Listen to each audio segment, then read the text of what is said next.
Sanath Nagar ESI హాస్పిటల్లో junior డాక్టర్లు నిరసనకు దిగారు. కోల్కతాలో డాక్టర్ దారుణ హత్యకు నిరసనగా జూడాలు ధర్నాకు దిగారు. డాక్టర్ హత్య కేసులో నిందితులను వెంటనే అరెస్టు చేసి కఠినంగా శిక్షించాలని డిమాండ్ చేశారు. ఇలాంటి ఘటనలు పునరావృతం కాకుండా ప్రభుత్వం కఠిన చర్యలు తీసుకోవాలన్నారు.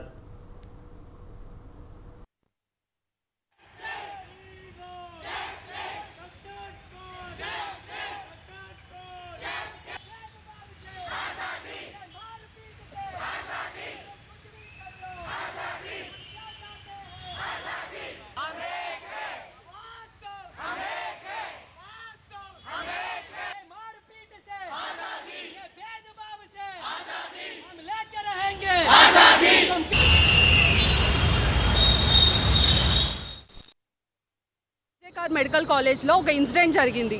One of the junior doctors unfortunately తను ఎవరో చంపేశారు. And after post mortem it was said that అది it's not just murder, it was a rape and murder.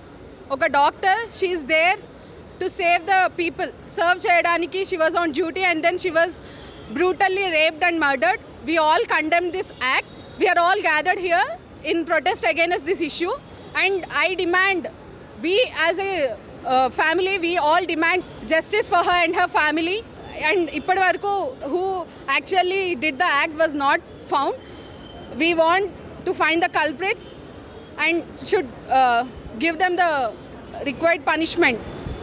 West Bengal ఆర్జెక్ 36 hours డ్యూటీ చేసిన తర్వాత ప్రశాంతత కోసం కడుపు నిండా ఆకలి తెచ్చుకొని తిని ఒక 5 minutes ఒక 10 minutes అట్లా రెస్ట్ తీసుకోవడానికి వెళ్తే ఆ డాక్టర్ మార్నింగ్ లేచి చూసేసరికి చనిపోయి ఉన్నారు. రీజన్ ఏంటో తెలీదు అనుకునేసరికి పోస్ట్ మార్టం చేసి ఆటోప్సీ చేసి రిపోర్ట్ చూసాక అక్కడ తెలిసింది ఏంటంటే అమ్మాయిని దారుణంగా రేప్ చేసి చంపేశారు.